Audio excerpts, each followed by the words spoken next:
очень сильно тебя люблю, очень сильно тобой горжусь. Успехов всем спортсменам, здоровья всем, кто пришел сегодня. Всего доброго, меня зовут Илон, до свидания.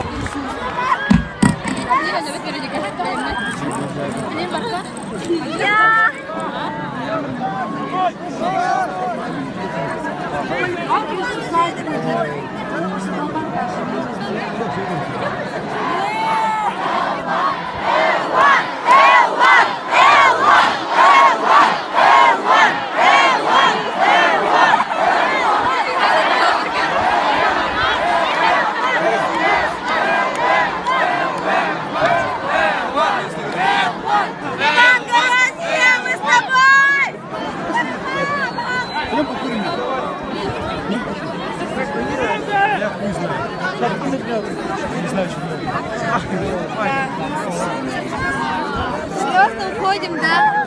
Ебать, обиделся.